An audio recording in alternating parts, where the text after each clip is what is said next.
เห็นเด็กถึงแล้วโอ้ถึงแล้วนะใจเย็นถึงแล้วรางที่สองพี่น้องพุ่นตัวนั้นถึงแล้ว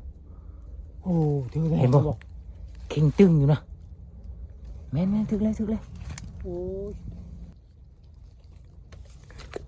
โอ้ถึงไปแล้วพี่น้อง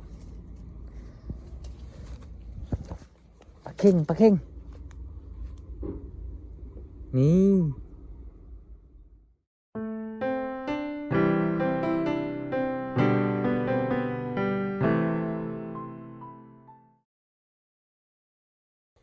เอากราบทักทายสบายดีพ่อแม่พี่น้องเนาะมื้อนี้กายินดีต้อนรับเข้าสู่ซ่องบอคอนชนบทคือเก่าพี่น้องมื้อนี้บอคอนกาสิพาพ่อแม่พี่น้องเนาะมาใส่เบ็ดตามคันหน้าบ่แม่นตามห้องหน้าเนาะนี่ตามเจ้าของน้ำนี่พี่น้องนี่มากับหมอตึงคือเก่าพี่น้องมื้อนี้ก็มาพบมาพอกับบรรยากาศหนาวพี่น้องหนาวคือเก่าเนาะเมื่อวานนี้ก็หนาวมื้อนี้ก็หนาวแต่ว่ามื้อนี้เช้านี้ก็เฮ็ดแดดนิดนึงแต่ว่าหายไปแล้วแดดกะจังมันไปทางใดล่ะความหนาวมาอีกแล้วพี่น้องนี่บรรยากาศตามทุ่งนาพี่น้องบ่ฮู้ว่าสิได้ปลายังกะยังบ่ฮู้เนาะปลายังถือก็เอาปลานั่นแหละพี่น้องมาพี่น้องมารับชมน้ำกันเด้อนี่โอ้บรรยากาศหนาวพี่น้องนี่พี่น้องบรรยากาศโคตรดีเลยพี่น้องนี่เบิ่งนี่ทีแรกก็คิดว่าสิใส่ตามสิใส่เบ็ดตามทุ่งนานี่เนาะแต่ว่าน้ำมันแห้งไปเลยพี่น้องก็เลยพากันมาเลาะใส่ตามมานี่อีกเนาะตามจากคลองน้ำนี่พี่น้องเนาะนี่เอามาใส่เลยไหมนี่นะใส่อยู่นี่นะตามเลย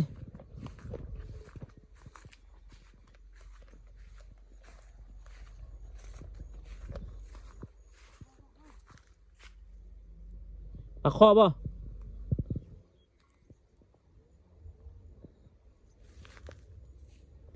นี่น้ำพี่น้องน้ำขุ่นเนาะ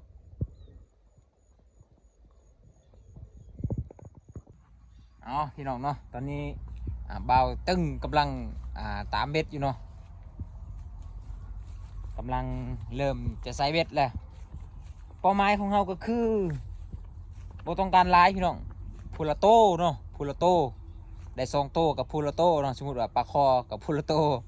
ปลาเอียนกับพูละโตเนาะถ้าว่าได้ปลาเอียนก็ให้ได้พูละโตพี่น้องเบิ่งโอ้ยน้ำนี่มันสิมีปลาอยู่บ่มาพี่น้องมาเบิ่งนายพรานกำลังตามเบ็ดอยู่พี่น้องไปเห็นอยู่บ่ปลามันพูมันกันนี่เอามาแต่ใช้เขียดนะคักไรเขียดนี่มาตายเลยคักไรถึกบัดเดียวเลยนี่ได้เขียดนี่ตามเขียดหน่อยพี่น้องนี่ลองเบิ่ง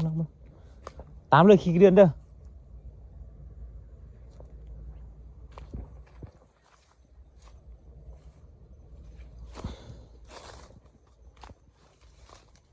อยู่เฮือนกับบุมียังสิกินพี่น้อง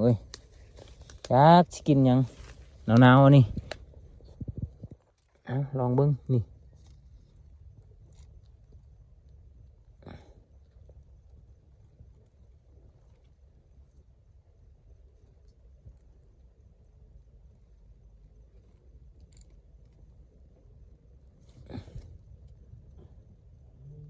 ตามมึงใช่เด้อตามรถเขาใส่เองพี่น้องนี่ล้างหนึ่งนี่ตัวเดียวนี่แหละเข็ดหน่อยกะบ่ได้หลายโตใช่ไหมเนาะกายดันกับขุดขี้เดือนเนี่ยพี่น้องเนาะบ่ได้เลาะหาอันนั้นโอ้มันจะกินแล้วพี่น้องเบิ่งนะโอ้น้ำขุ่นเลยเมื่อกี้นี่โอ้บอกคนรีบบ่ทันจำเนาะปลาโคมันจะกินแล้ว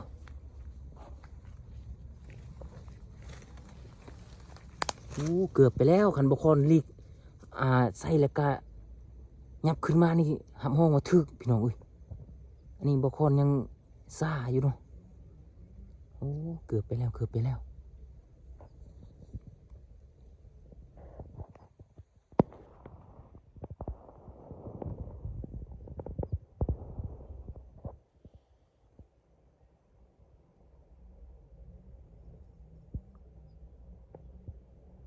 โอ้เกือบไปแล้วปลาโคบักใหญ่เลยปลาโคใหญ่ปลาโคใหญ่พี่น้อง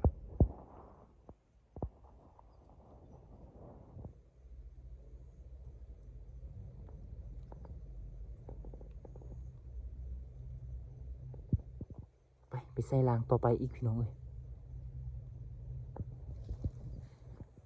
เอาสำหรับบนเจ้าของน้ำนี่ก็ใส่สำเร็จแล้วพี่น้องเนาะประมาณจากรางมา6 ล้างเนาะนี่ประมาณ6 ล้างพี่น้องเนาะตอนนี้เขาสิพากันข้ามไปใส่น้องตัวนั้นอีกเนาะประมาณน้องน้ำก็น้อยๆเนาะบ่ได้ใหญ่ปานใดพี่น้องเมื่อกี้นี้ฮันเกือบถึกเลยพี่น้องเลยใส่ล้างตัวที่ว่าเอาเข็ดหน่อยตามฮันเนาะอย่างน้อยหนึงมันปลาคอขึ้นมาแล้วเนาะแต่มันเจอบอคอนก็เลยลงไปขึ้นพี่น้องเลยบอคอนลบบ่ทันเนาะไปใส่บอลนั้นจังกลับมายามเบิ่งบนเจ้าของน้ำนี่เนาะไปพี่น้องไปนี่พี่น้องเบิ่งนี่แถวนี้มันเป็นขี้ต้มพี่น้องเอ้ยนี่แถวนี้ปลาคอปลาเอียนมีร้ายแถวนี้พี่น้องเนาะแต่ว่าบอคอนบ่อยากลงพี่น้องเอ้ยยันถึกขี้ต้มเนาะมันหนาวช่วงนี้ถ้าให้มันแดดจังสิลงไปพี่น้องเอ้ยถ้าว่าบ่หนาวปานใดเนาะปลาคอก็ร้ายปลาเอียนก็ร้ายแถวนี้พี่น้องมันเป็นวังอยู่พุ่นเนาะให้มันแดดๆก่อนพี่น้องเอ้ยตอนนี้ก็พากันใส่บนเป็นน้องๆนี่ก่อนพี่น้องนี่คืออยู่บ่คือน้องเนาะแปนเลยเนาะพุ่นไปใส่น้องตัวนั้นไปน้องบนนี่บนน้ำนี่ใช่น้องไปตัวนี้น่าจะบ่มีหรอกเบิ่งนำใส่ขนาดมีอยู่แต่ว่าปลาน้อยปลาเอียนก็มีปลาเอียนก็ใส่นี่บางทีก็ถึกอยู่นะเฮ้ยบ่ใส่ลองบ่คือบ่ไปน้องนั่นเลย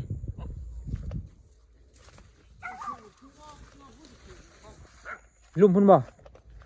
ลุ่มกกมักเดือพุ่นบ่ไปเบิ่งน้องตัวนี้ก่อนนี่บนนี่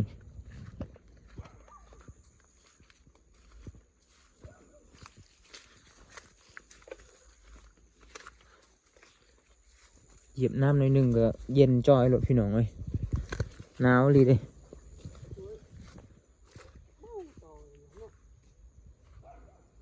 โอ้บ่ใส่อยู่นี่บ่นี่อยู่นี่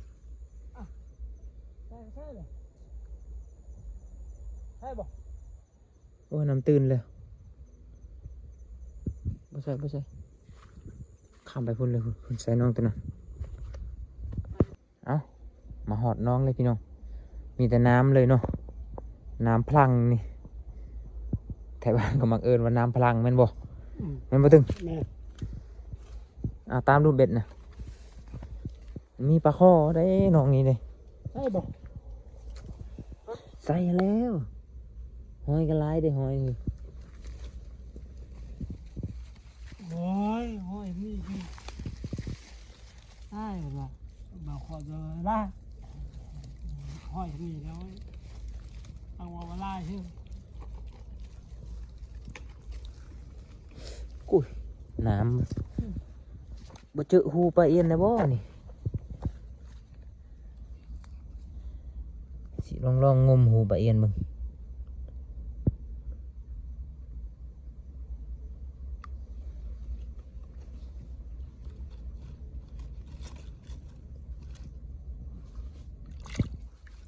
บ่มี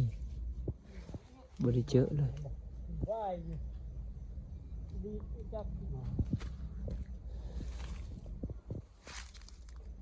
ตามบ่ ตามยังหูยังนี่หูปลาเอียนบ่นี่หรือว่าหูกระปูวะ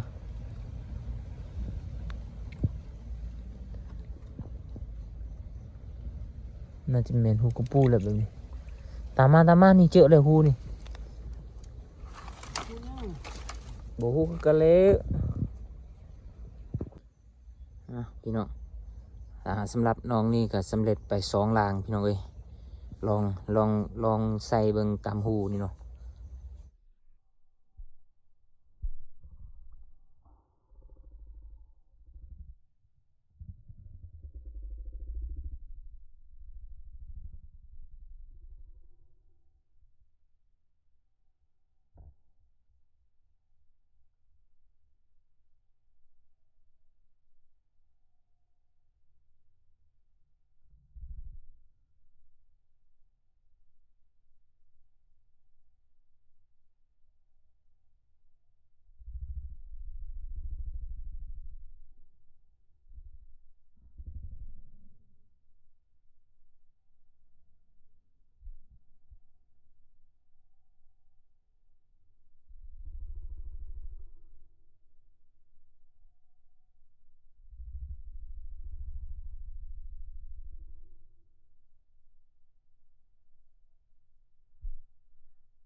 ไปพี่น้อง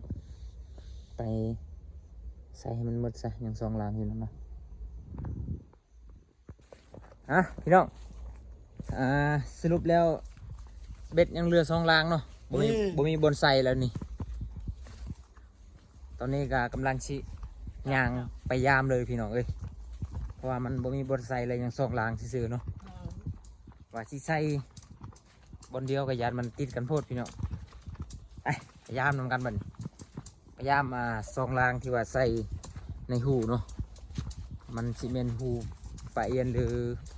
รือว่าหูกระปูกับโบหูอะไรพี่น้องเลย ทางนี้นะนี่ทาง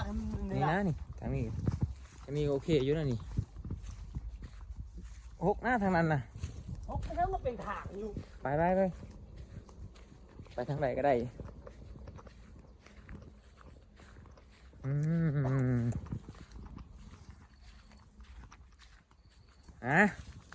บอลไลน์ให้ได้พูลโตพี่น้องใครแน่เนาะความขัดวางของเขาก็คือพูลโต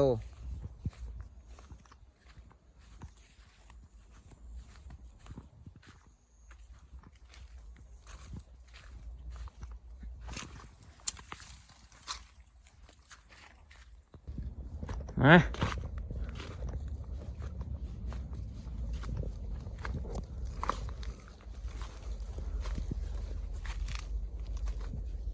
นี่น้องตัวนี้แหละ2ลางเมื่อกี้นี้เอาดู คือบ่ ถึงบ่ถึกก็ดึงขึ้นเลยนะขึ้นเลยกลับบ้านเลยทันบ่ถึกกะเห็นเด็กถึงแล้วโอ้ถึงแล้วนะใจเย็นถึงแล้วลางที่2พี่น้องพุ่นตัวนั้นถึงแล้ว โอ้ถึงแล้ว เห็นบ่เข่งตึงอยู่นะแม่นถึงแล้ว โอ้ย เบิ่งนะเห็นบ่พี่น้องนะโบตัวนี้ใส่ปะนี่ก่อนบ่หรือว่าป้าค่อยป้า โอ้พี่น้องถึงแล้ว ถึงแล้วนะโอ้ยแข็งอันนี้ จับกล้องให้นี่ไป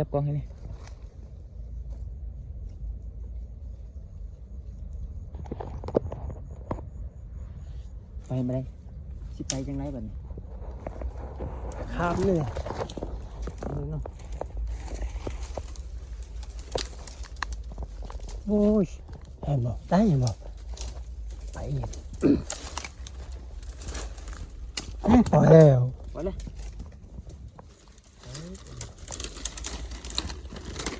แม่นบ่ แม่แล้วเห็นชามันเข่งดีเอ้าโอ้แม่นติโอ้ปล่อยไปเฉยพี่น้องลุกแล้วเห็นมันดึงคักอะไรมันกันนี่ แข็งเห็นบ่ หลุดเฉยบ้างนี่ขี้กระเดือนหมดครึ่งหนึ่งมันกินนี่เอามาเอาดึงรางนั้นออกมาดูนะรางตัวนั้นเอาตัวนั้นมาใส่อีกมั้ย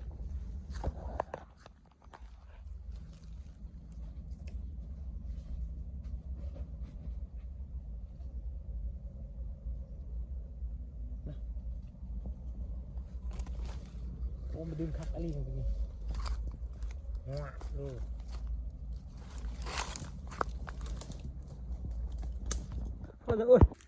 เกือบไปแล้วพี่น้องเกือบไปแล้วเนาะผาเอียนเนาะโอ้เห็นมันดึงลงข้างในพี่น้องเลยบัดจะดึงขึ้นพัดปะขึ้นโอ้เสียได้พี่น้องเลยจักใหญ่จักหน่อยพี่น้องไปรุ่นล้างต่อไปพี่น้องเลยยัง6ล้างเนาะ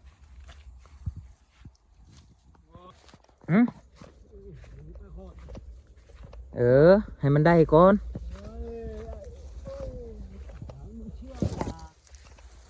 เสียใจมึงบ่ไปพี่น้องไปรุ่นนำกันเนาะยังคนละ3ล้างพี่น้องเลย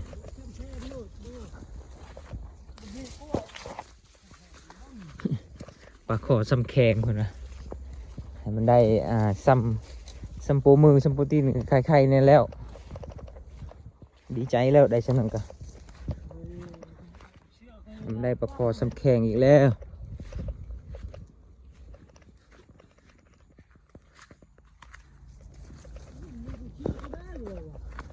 เชื่ออยู่ดอก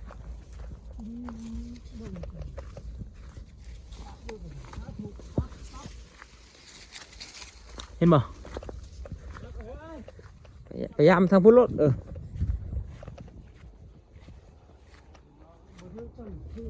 เขียนหน่อยให้มาถึกใช่บ่โอ้มาถึกใช่ไหมนะผมคือเก่าอยู่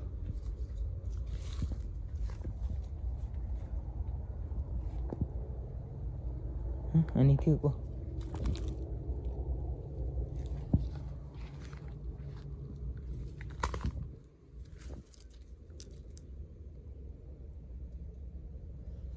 มันแมนปลายยังดึงนี่ยุกยิกนี่เฮ้ยโอ้ถือไปแล้วพี่น้องปลาเข่งนี่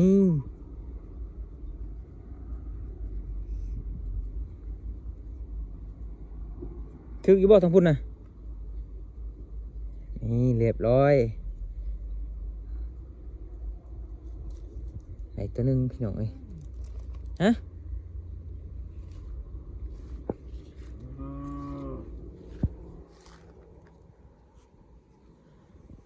นี่หางกระไดตัวเดียวนี่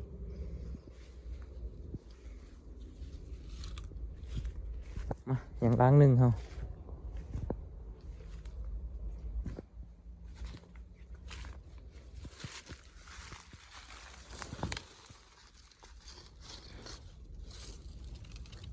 โอ้โหถึกซัง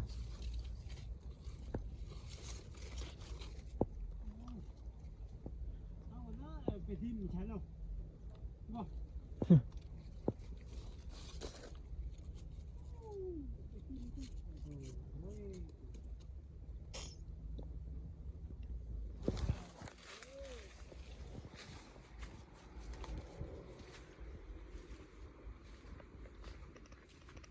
ถึกบ่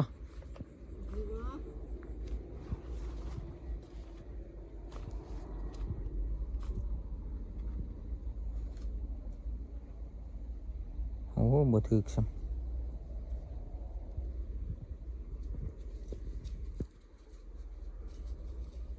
เห็นอยู่บ่โอ้ยไผพิเศษเบ็ดชูงอยู่นั้น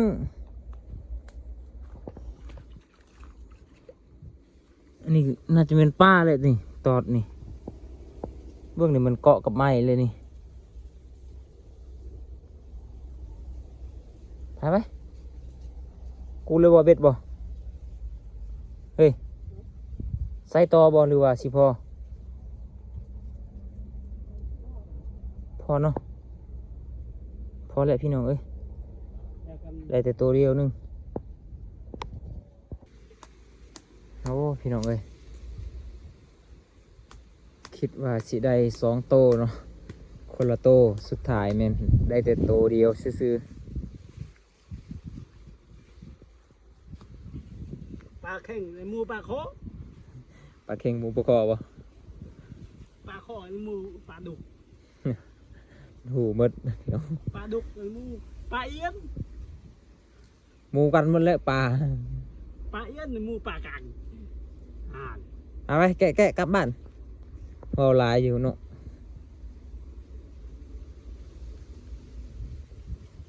แกะบ่ได้ใช่ไหมนะโซ่แล้วสาดพี่น้องเอ้ยแกะปลาก็บ่ได้ใช่ไหมนะคันปลามันถึกหลายโตนแล้ว